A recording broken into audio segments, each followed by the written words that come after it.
C'est le moment de l'interview du mois et aujourd'hui je suis avec Louise. Bonjour Louise. Bonjour tout le monde. Alors tout d'abord on va commencer par la première question qui est très primordiale pour ce début d'interview, c'est comment vas-tu ? C'est la mauvaise question à me poser parce que je viens de perdre mon téléphone dans un Taxify que j'ai pris en venant au studio, donc je suis un peu en tumulte, mais on arrive à la faire finalement l'interview, donc c'est cool. Oui, ça a été un peu catastrophique. Si on voilà, ça fait 1 heure qu'on essaye de récupérer ce téléphone pour passer live, pour avoir les questions des abonnés Instagram qu'on n'aura pas du coup, enfin bon bref. Mais on y est. On y est, on est là et on l'a fait quand même, donc c'est cool. Alors Louise, dis-moi tout, quel est ton métier s'il te plaît ? Alors, c'est une très bonne question. Mon métier en ce moment, je réponds toujours ça parce que ça change très souvent. Mon métier en ce moment, c'est un métier que j'ai inventé, enfin en tout cas un titre que j'ai inventé, qui est le titre de artiste-thérapeute. En quoi ça consiste alors ? Alors mon vrai titre officiel, c'est psychosomatothérapeute parce que j'ai une formation en psychosomato-analyse, mais je trouvais que ça me ressemblait pas, et que ça représentait pas ce que j'offrais, et du coup je me suis inventé ce titre d'artiste-thérapeute. Donc j'accompagne en fait en individuel et en groupe des personnes dans des thérapies psychocorporelles. Ah oui, donc si tu pouvais m'expliquer ça avec des mots un peu plus... En gros, c'est une forme de thérapie qui consiste à inclure aussi les émotions, le corps, et puis dans les ateliers que je fais, j'inclus de la danse, de la créativité, des ateliers d'écriture, du chant, du mouvement, donc beaucoup d'exercices que j'ai découverts au théâtre parce que j'étais comédienne pendant 10 ans, des exercices d'impro, donc voilà, j'apporte un peu de mouvement et de joie et de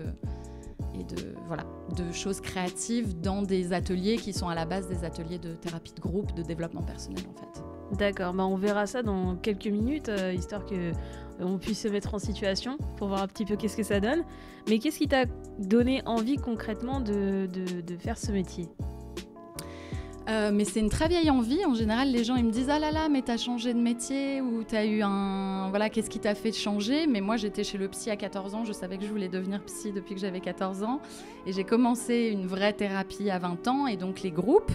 Et j'étais passionnée de ce que ça m'avait procuré moi personnellement dans ma transformation personnelle, dans mon chemin personnel. Et du coup, forcément, j'ai voulu retransmettre ce que j'ai vécu comme joie et comme découverte et comme aventure dans ce chemin d'introspection en fait. D'accord, et c'est quoi le type de parcours, disons scolaire ou autre, pour arriver à avoir un diplôme dans ce métier ? Mais moi, c'est ça, c'est que les parcours type ou les études type, c'était pas vraiment mon truc. Voilà, je suis allée dans une école qui me correspondait avec plein d'intervenants différents. On avait des stages toute l'année, puis on avait des cours en ligne. On faisait beaucoup de pratiques, on expérimentait aussi beaucoup sur nous. Il y avait de la supervision, donc c'était beaucoup plus tangible, même si on avait bien sûr des cours théoriques. J'avais besoin de m'expérimenter réellement assez rapidement. Donc tout de suite après mon école, j'ai commencé à animer des groupes. À 24 ans, dans des entreprises, et chez des particuliers, j'ai eu besoin de le faire pour expérimenter, voir si ce que je pensais avoir à offrir était réel. Et les témoignages sont très beaux. Là, j'ai fait le premier, ce que j'appelle Transformative Sunday, donc journée de transformation le dimanche, la semaine dernière. Et voilà, j'ai partagé quelques témoignages sur Instagram. Et c'est émouvant, ce que disent les gens, c'est fort, donc c'est cool. Bah tiens, on va voir qu'est-ce que ça donne du coup de faire peut-être une heure ou une après-midi avec toi. On va essayer de le faire en 5 minutes. Non mais histoire de condenser la chose parce que malheureusement on ne pourra pas s'étaler pendant 1 heure. Bah oui, c'est sûr.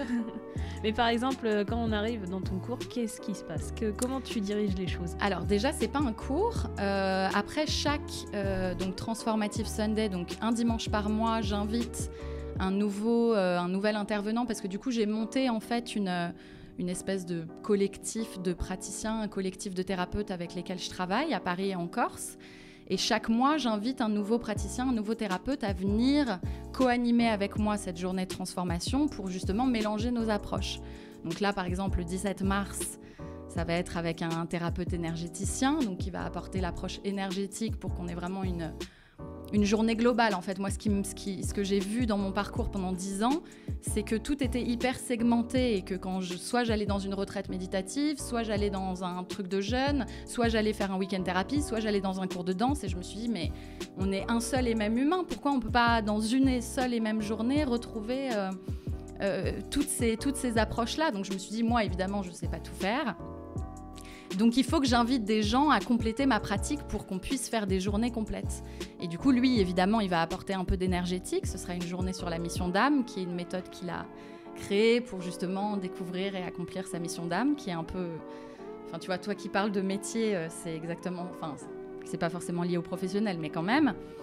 Et du coup, on va là-dedans mélanger, voilà, moi, mon côté...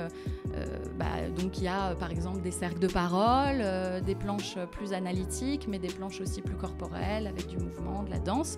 Et là-dedans, dans sa pratique à lui, on va inclure des mises en scène donc de personnes dans leur mission d'âme. Enfin, quand on va leur faire émerger cette mission d'âme, on va les mettre en situation de la mettre en scène et d'être dedans. Pour justement qu'elles se rendent compte, faire marcher la loi de l'attraction, qu'elles ressentent vraiment les bienfaits de comme si tout était déjà arrivé, tout ce qu'elles voulaient était déjà là. Et c'est le principe de la loi de l'attraction, de ressentir déjà ce qu'on veut plus tard pour que ça traverse tout notre corps et toutes nos cellules. C'est des expériences qui sont difficilement racontables parce que voilà, c'est une autre manière de rencontrer les gens. Tout le monde est évidemment dans sa vulnérabilité, dans son authenticité, dans ses failles. Tout le monde parle de ses problématiques et on fait marcher l'intelligence collective entre les gens pour que les gens s'aident, tu vois, dans une bienveillance, quoi. Donc c'est sûr que ce genre de cadre, moi, mon but un peu, c'est de justement rendre tout ça hyper connu, démocratique, classique. J'aimerais qu'on aille dans un groupe thérapie comme on va faire un cours de danse, quoi, parce que pourquoi pas, enfin, on a tous besoin d'être aidés, on a tous des choses à travailler et on a tous besoin d'être accompagnés. Donc l'idée, c'est de en proposer plein de différents pour que ça se démocratise et que ça devienne normal et que ça devienne plus « Oh là là, le psy, les gens vont chez le psy quand ils sont fous ». Non, on est tous humains, on est tous fous, on a tous notre histoire et nos failles. Et proposer quelque chose d'un peu plus joyeux et un peu plus différent qu'une séance de psy classique face à face aussi. Oui, c'est mieux des fois de surmonter les problèmes en étant entouré, quoi. Exactement, exactement. Et niveau tranche d'âge, ça varie Ouais, beaucoup ? Ça varie beaucoup. Ça varie de gens dans leur vingtaine jusqu'aux gens dans leur soixantaine. Enfin, il y a des gens qui vont bientôt être retraités et d'autres, c'est leur premier atelier. Ils n'ont jamais vu de psy, ils n'ont jamais rien fait du développement personnel et c'est leur première... Voilà, et ce qui est fort, c'est que les groupes, ils sont toujours uniques et il y a toujours une espèce de magie. Voilà, moi, c'est ça que j'aime dans les groupes, c'est qu'il y a toujours quelque chose qui se passe, la journée est toujours spéciale et les gens sortent toujours avec des étoiles dans les yeux. Et puis c'est un changement qui est amorcé, qui est impulsé, quoi, pendant cette journée. Et après, évidemment, je leur propose de continuer le travail avec moi en individuel ou sur d'autres groupes ou avec la personne avec qui je co-anime. Voilà.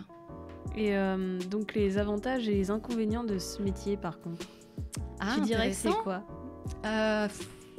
Les avantages, ils sont faciles. Moi, je suis dans ma mission d'âme en faisant ça, donc évidemment, c'est ce qui me nourrit le plus, c'est ce que j'ai toujours voulu faire. Ça m'émeut de voir les gens se transformer, changer devant moi. Il y a aussi des gens que j'accompagne en thérapie, en individuel, donc de voir les gens progresser au fur et à mesure des séances. Moi je pense que ma mission c'est d'apporter un peu de conscience et de la joie, de l'espoir chez les gens, donc évidemment c'est ce qui me met moi-même le plus en joie. Les inconvénients c'est quoi? Je sais pas en fait. T'en vois pas tellement? Ouais. Non, je vois beau, mine de rien. Bah ouais, je vois pas d'inconvénients. Enfin, le chemin est beau et les choses vont se transformer. J'ai envie de commencer à faire de plus en plus de séances en présentiel parce que pour l'instant je les fais à distance. Mais non, enfin je suis dans mon chemin et je kiffe. Bah oui, tiens, en parlant de faire du coup tes prestations, je sais pas si je peux appeler ça comme ça. Oui. Oui, du coup, tu les fais dans une ville particulière? Est-ce que tu te déplaces? Oui, alors pour l'instant, je suis à Paris, donc tous les ateliers, donc tous les Transformative Sundays se feront à Paris. Oui, je me souviens de quelques questions de gens sur Instagram, comme j'ai perdu mon téléphone, je les ai pas toutes, mais certains me disaient quand est-ce que ça a lieu, quand est-ce qu'on peut s'inscrire et tout. Je pense que quand tu diffuseras cette interview, ou même moi, les inscriptions seront ouvertes, c'est sûr. Donc sur le lien de ma bio, Insta, sur Facebook, vous trouverez les informations facilement si vous me suivez sur les réseaux sociaux. Et où c'est à Paris. Là, donc le prochain en mars, c'est chez Seasonly, qui est une espèce de lieu magnifique, un petit nid trop mignon, dans lequel j'ai fait déjà 2 stages.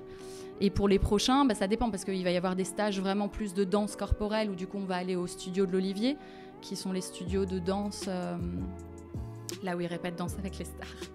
Si vous voyez ces espèces d'énormes studios de danse. Donc là, on va pouvoir accueillir plus de gens et vraiment plus bouger. Et puis d'autres, par exemple, un atelier d'hypnose là, que je vais faire en juin, qui va être dans un endroit qui s'appelle The Bureau, qui est un coworking très mignon, très joli, dans le 8e. Donc, mais pour l'instant, là, celui de mars, c'est chez Seasonly. Et de plus en plus de gens me disent quand est-ce que tu viens à Lyon, quand est-ce que tu viens à Toulouse.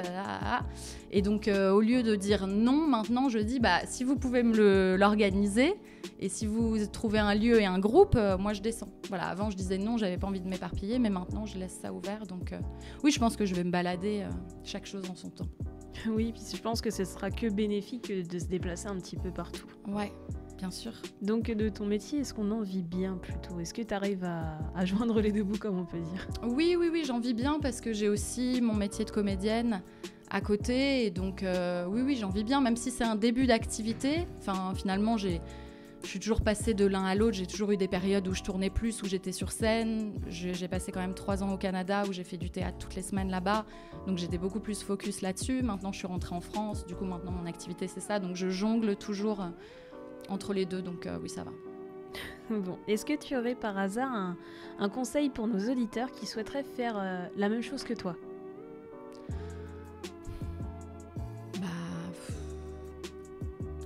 Je déteste donner des conseils. Je trouve ça faire la même chose que moi, donc être thérapeute. Non, mais moi, ce que j'ai envie de dire, c'est que tout est possible. Inventez-vous votre formule qui vous va. Pendant longtemps, j'ai utilisé un outil qui s'appelait le jeu du Tao, qui est un vrai jeu de loi, mais un jeu de développement personnel et d'intelligence collective, sauf qu'on a des dés, des pions, des cartes, mais c'est vraiment de la thérapie de groupe ludique.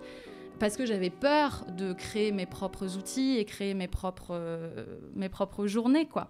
Et en fait, c'est juste s'autoriser. Mais après, c'est pas un conseil, c'est un chemin. Quand on est prêt à s'autoriser, à vivre et à créer ce pourquoi on est fait et ce qu'on a à offrir. C'est développer ce que vous avez à offrir, même si ça n'existe pas encore, voilà. Artiste-thérapeute, c'est moi qui l'ai inventé, mais c'est ce qui me correspond le mieux.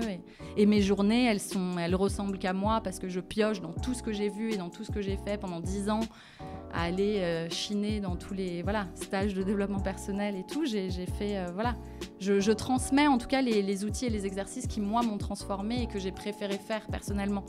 Et que je sais qu'ils sont forts à vivre, donc du coup, je les fais vivre et c'est une boucle qui se crée. Il faut faire circuler l'énergie, quoi. Oui, il faut créer sa propre petite bulle de plaisir à la base. Voilà. Et surtout, je pense que j'ai lu une phrase dernièrement qui m'a touchée, c'est « Ne dénigrez pas ». On a tendance à ce qu'on fait le mieux, du coup c'est tellement facile et c'est tellement évident, que moi souvent je me suis dit mais c'est pas possible que ce soit aussi facile et aussi évident, à vouloir trouver quelque chose de plus compliqué, alors que c'est ce dans quoi c'est souvent ce qui est le plus facile et ce qui nous apporte le plus de joie. Ce pourquoi on est le meilleur. Souvent la joie, et c'est ça la mission d'âme, c'est pour ça que ça me touche ce sujet, c'est vraiment retrouver sa joie et c'est dans ça qu'on va être le meilleur en fait. Donc essayez de trouver ce qui nous énergise le plus et ce qui nous met le plus en joie, ce qui fait chanter notre cœur. En général, c'est ce qui sera le plus facile et le plus évident et dans lequel on sera le meilleur, je pense. Bon, en tout cas, c'est un beau message de positivité. Voilà. En tout cas, je te remercie, Louise. Merci. Tu vois, je perds ma diction. Mais oui, moi aussi, j'ai perdu ma diction, mais parce qu'on était très tumultés avant cette interview. On a dansé, on a cherché le téléphone, on le trouve pas, il n'y a plus de téléphone. Donc, en tout cas, voilà, bienvenue à tout le monde le 17 mars, à cette journée sur la mission d'âme, chez Seasonly. Et si vous voulez me suivre, enfin, je sais pas, tu donneras les liens. Oui, mais voilà, je suis à mon nom sur tous les réseaux sociaux, Facebook, donc, Instagram. Louise Chabat sur tous les réseaux, et vous aurez voilà, les liens d'inscription et toutes les infos pour les futurs Transformative Sundays qui vont arriver voilà, au fur et à mesure. J'ai hâte de vous y rencontrer en tout cas. Toutes les infos, c'est magnifique. Voilà, exactement. Donc, eh bien, je te remercie une fois de plus. Et Merci. puis, je vous dis, chers auditeurs, à dans quelques minutes pour la fin d'émission. Great! Bye!